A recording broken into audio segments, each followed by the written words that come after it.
In this video, we're going to finish our discussion of the left regular representation of a group. So recall that we have a group G, could be finite, could be infinite, could be anything, and we have this function phi, which I'm claiming is a homomorphism from G to the symmetric group on G. So just as a reminder, this is the group of all permutations of elements of G.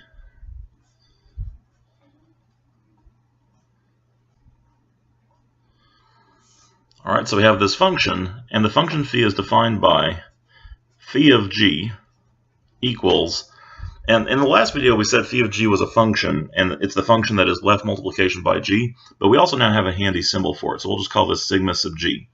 And just as a reminder, sigma sub G is the function from G to itself, given by sigma G of x equals G times x for all x in G. And in the last video, we proved that sigma G is a permutation or bijection for all G in the group. Okay, so that's what we have so far.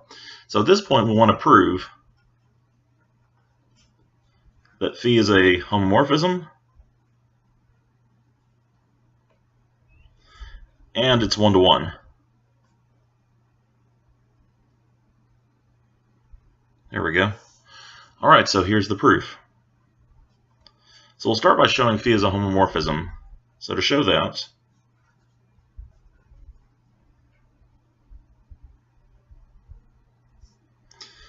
we need to show that for all G and H in G, that phi of GH is the same as phi of G times phi of H. Now at this point I just want to stop and reflect and think, well, what is the times going on between phi of G and phi of H? That is, what is the group operation there? Well, since we're mapping into S sub G, we need to think of all of these things as functions, and the group operation is composition. Okay, so we need to prove that phi of GH is the same as phi of G composed phi of H. All right, so that's what we want to show.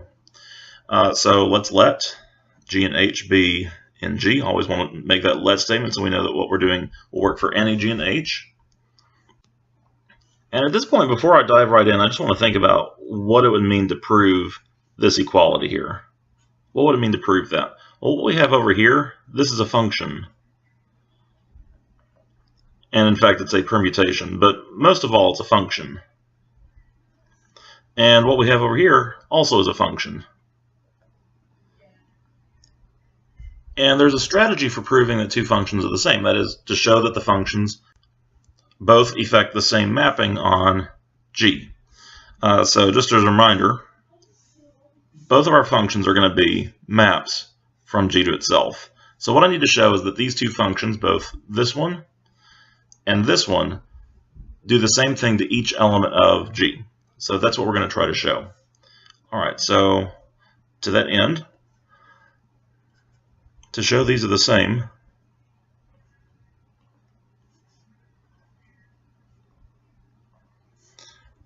let X belong to G. And I'm going to show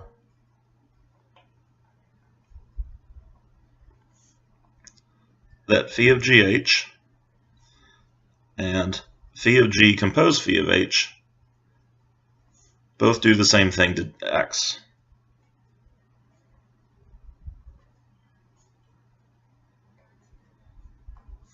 All right. Well, so to show that, I know phi of GH is equal to sigma sub GH. That's just our definition. So phi of GH is the permutation which maps or which multiplies every element of G on the left by GH. So phi of GH applied to X, so this is like a function name here, that function applied to X is the same as sigma GH of X, which is equal to GH times X. And because our group operation is associative, I can just write that as GHX. And on the other hand, I know that phi of G composed phi of H, well, that's the same thing as sigma G composed sigma H. So if I apply that function to x, then that's the same as doing sigma g compose sigma h on x. So that's the same as sigma g of sigma h of x. Well, sigma h of x is just, well, that's multiplying x on the left by h. And then sigma g of that is multiplying that whole thing by g. And again, because multiplication is associative, I just get GHX. And now notice, these are the exact same thing. I get the exact same result, whether I do phi of GH or do phi of G compose phi of H. So that means, since that's true for every element of the group, therefore, phi of GH equals phi of G compose phi of H. If you feel confident working with the sigma notation, you can just say, well, we know that sigma GH is the same as sigma G compose sigma H, and that's true because, and you need to write a little bit about this, you need to say that's true because this composition here is doing this first, so we're multiplying anything on the left by H, and then multiplying the result on the left by G. And, well, that's the same as multiplying what you started with by GH on the left. So you can say that, but you have to explain it really clearly. I prefer to write it out using elements. Like element-wise proofs that functions are the same can be a little clunky at times. But once you've written one of these down, you know that you have a solid proof. Like, you know that two functions are the same once you've proven that they do the same thing to every input. So I kind of like the certainty of that. All right, so anyway, this proves that, let's write this down. So we've proven that phi is a homomorphism. Yay. Okay, so now what's left is to prove that phi is 1-to-1. And then we'll talk about what it means if we can show that phi is 1-to-1, because I haven't really said a whole lot about why it's important that phi would be 1-to-1. So to show that phi is 1-to-1, well, let's suppose, we'll just do this the standard way, suppose that G and H are elements of G such that phi of G equals phi of H.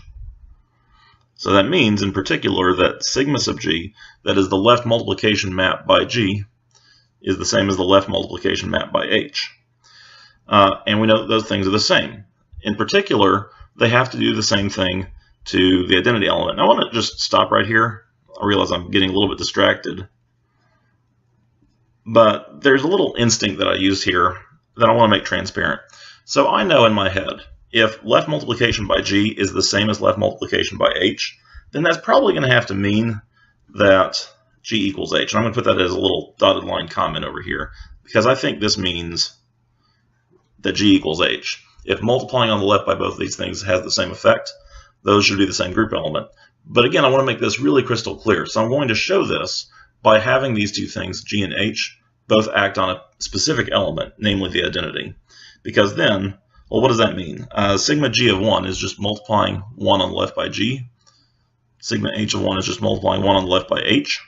And now, well, at this point, now we see that because these are the same element, that means G has to equal H.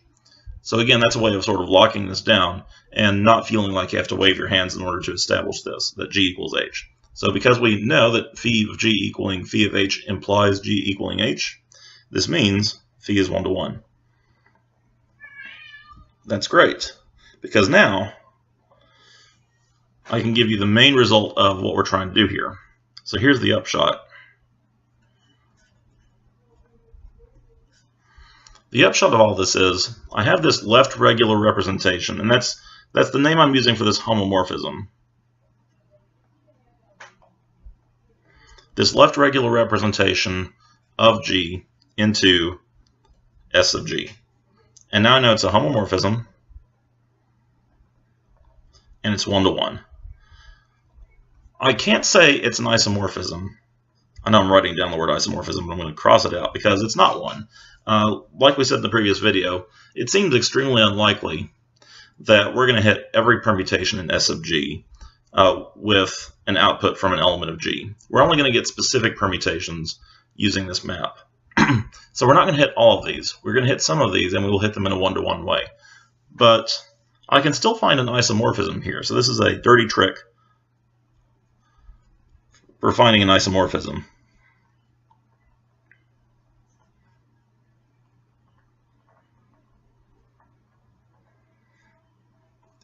The dirty trick is, if you have a homomorphism that is 1-to-1, but not necessarily on 2, just rebuild it as follows. So just call it phi, because this is going to be pretty much the same mapping as phi. We're just going to change the codomain. so I'm declaring phi to be a function from G to the image of phi, which I guess sounds a little circular. I guess I could call this like phi star or something like that, just so it sounds like a different map, because I'm basing this on the already defined phi from G to S sub G. But once I do this, so this is the same mapping, the mapping that takes each element of G to sigma sub that element of G. And it's still 1-to-1, because if I have different elements or different inputs going to different outputs over here, then restricting the codomain to things that we actually hit is not going to change that. It's still 1-to-1, and by definition, this function has to be onto its image. I mean, that's the meaning of image, is it's the set of all things that actually get output by the function. So it's 1-to-1 and onto, and it's still a homomorphism. Therefore, this is an isomorphism. It's just not an isomorphism to S sub G. It's an isomorphism to something smaller. So the point of all this, because we've shown that image of phi is a subgroup of